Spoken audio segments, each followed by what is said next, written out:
अब ये देखें, अब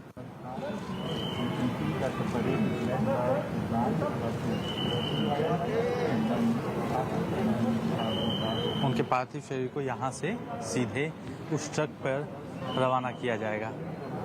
ये वो ट्रक है जो उनके पार्थिव शरीर को लेकर जो है वो आगे बढ़ेगा शिवाजी पार्क की तरफ। और इस दौरान जो परेड में शामिल जो पुलिसकर्मी हैं, जो अधिकारी हैं, जो मिलिट्री पुलिस आई हुई है, वो लोग भी इस सम्मान के साथ उस ट्रक को विदा करेंगे। यानी कि आपने अपने जीवन काल को सार्थक बनाया और इसके बाद जो है देश के लिए अपनी जिम्मेदारियों का निर्वहन किया और अब जो है आपको पूरे राष्ट्रीय सम्मान के साथ जो है आपको विदाई दी जा रही है।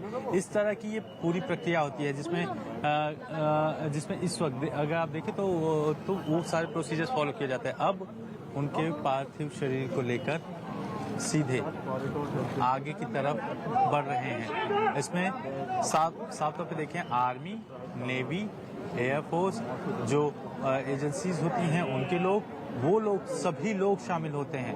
वो सबसे पहले जो देश की जिम्मेदारी निभाने वाले लोग होते हैं वो इस प्रक्रिया में शामिल होते हैं। और देखें किस तरह से देश के तिरंगे को में लेकर लता जी को, जो आर्मी, नेवी, एयरफोर्स, जो एजेंसीज हैं, जो हमारे देश की रक्षा करने वाली जो एजेंसियां हैं, वो लोग सर्वप्रथम इसे कंधा देते हैं और उन्हें उनके आखिरी पड़ाव के लिए रवाना करते हैं। लता जी के लिए ये कहीं न कहीं लोगों का इमोशनल मूवमेंट है और सही मायनों में कहा जाए कि लोगों का प्यार उनके लिए इतना ज़्यादा था कि चारों तरफ से अब उनके इस आखिरी जो पड़ाव है उसको देखने के लिए लोग उनके जो है रवाना हुए हैं। पीछे पीछे चारों तरफ भीड़ इकट्ठा होनी शुरू हुई है और ट्रक पे लता जी का पार्थिव शरीर पहुंच चुका है।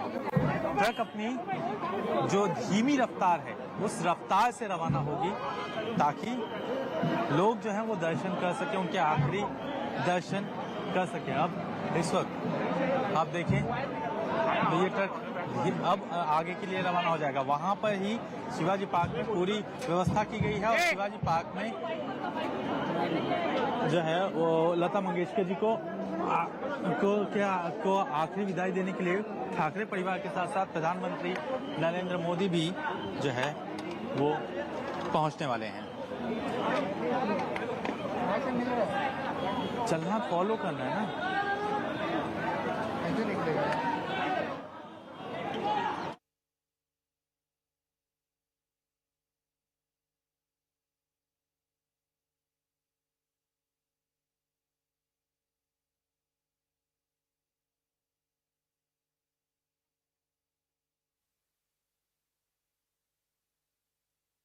तो राजकीय सम्मान के साथ स्वर कोकिला लता मंगेशकर की अंतिम विदाई इस वक्त आप देख रहे हैं। तिरंगे में लिपटा हुआ उनका पार्थिव शरीर एक बड़ा संदेश पूरी दुनिया में कि किस तरह से उस सुर सम्राज्ञी को हम अंतिम विदाई दे रहे हैं और पूरे दिलो जान से दे रहे हैं। 2 दिन का राजकीय शोक और उस बीच इस ट्रक पर उनके पार्थिव शरीर को रखा जाएगा एक ट्रांसपेरेंट ताबूत में और फिर ये अंतिम यात्रा का जो सफर है वो शुरू होगा। और इस यात्रा में धीरे धीरे कर देखिए वहां उस ट्रक में परिवार के करीबी सदस्य मौजूद हैं और वो शिवाजी पार्क पहुंचेगा सफर। लेकिन उसे शुरू होने में भी जो पूरे राजकीय सम्मान के साथ प्रक्रिया है उसे अपनाई गई है। राजकीय सम्मान के साथ उनके शरीर को तिरंगे में लिपटाया गया है। उनके पार्थिव शरीर को तिरंगे में लिपटाकर बैंड के साथ, धुन के साथ उन्हें अंतिम सलामी दी गई है और किस तरह से हमारे तीनों सेनाओं के जरिए उन्हें इस राजकीय सम्मान के साथ उनकी अंतिम यात्रा की ओर बढ़ाया जा रहा है। तिरंगे में लता जी का पार्थिव शरीर लिपटा हुआ और उसके बाद अब इस यात्रा को वो एक ऐसा सफर होगा जो कभी नहीं खत्म होगा, अनंत काल में वो चली जाएंगी। पंच तत्व में विलीन होने की तरफ बढ़ने के लिए ये राजकीय सम्मान के बाद उनके इस पार्थिव शरीर को इस ट्रक पर रखा जाएगा और फिर कारवां निकलेगा और वो कारवां पहुंचेगा शिवाजी पार्क जहां पर उन्हें पंच तत्व में विलीन होते हुए पूरी दुनिया देखेगी।